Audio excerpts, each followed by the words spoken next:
Chiranjeevi cinema ఇప్పుడే చూశాను, super ఉంది అసలు.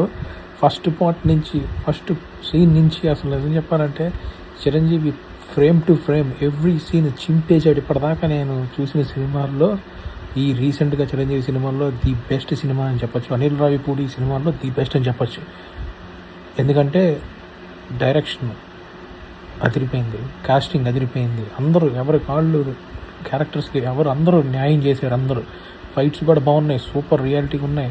అసలు సాంగ్స్ కూడా కరెక్ట్గా ఆ టైంకి సెట్ అయినాయి, సీన్కి సంబంధంగా ఉండి అన్నీ సెట్ అయినాయి. చిరంజీవి వెంకటేష్ కాంబినేషన్ అదిరిపోయింది అసలు. కరెక్ట్గా నేను ఇంకా అసలు వేరే సీన్లో వెంకటేష్ వస్తాడేమో అనుకున్నాను. నేను కూడా పోలీస్ క్యారెక్టర్లో వస్తాడో లేకపోతే అనుకున్నా. అది కూడా లేదు. ఆ క్యారెక్టర్ కూడా కరెక్ట్గా తీసి వెంకటేష్ క్యారెక్టర్ కూడా కరెక్ట్గా ఇంట్రడ్యూస్ చేశారు. అసలు సూపర్ ఉంది అసలు. సినిమా స్టోరీలోకి వస్తే సినిమా స్టోరీ అసలు ఈజీగా పాస్ అయిపోతుంటుంది. స్టోరీ మనకి పెద్దగా ట్విస్ట్ టర్న్లు ఏమి ఉండవు. నార్మల్గా నీకు సినిమా స్టోరీ సహజంగా ఎలా వెళ్ళిపోవాలో అలా వెళ్ళిపోతుంటుంది. బోర్ మాత్రం ఎక్కడ పట్ల అసలు.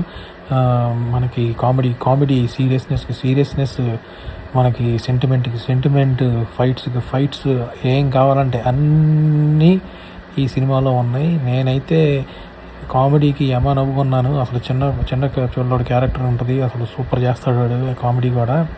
అసలు నేనైతే చాలా రోజుల తర్వాత అసలు చాలా హ్యాపీగా సినిమా చూస్తూ నవ్వుకున్నాను. అసలు చిరంజీవి యాక్టింగ్ అసలు ఎప్పుడు చూస్తానా ఎలాంటిది అని అసలు ఎప్పుడో నుంచి ఎదురు చూస్తున్నాం. అసలు ఆ ఎదురు చూపుకి 1000 టైమ్స్ ఇచ్చాడు చిరంజీవి యాక్టింగ్.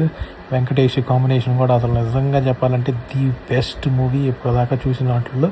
అంటే దీంట్లో సీరియస్నెస్ అమ్మో అనుకోవడం ఉండదు. నార్మల్గా సాగిపోతూ ఉంటుంది, మనకు కావాల్సినంత అంతే చాలు. ఇంతకన్నా ఎక్కువ ఆశించక్కల్లా నిజం చెప్పాలంటే.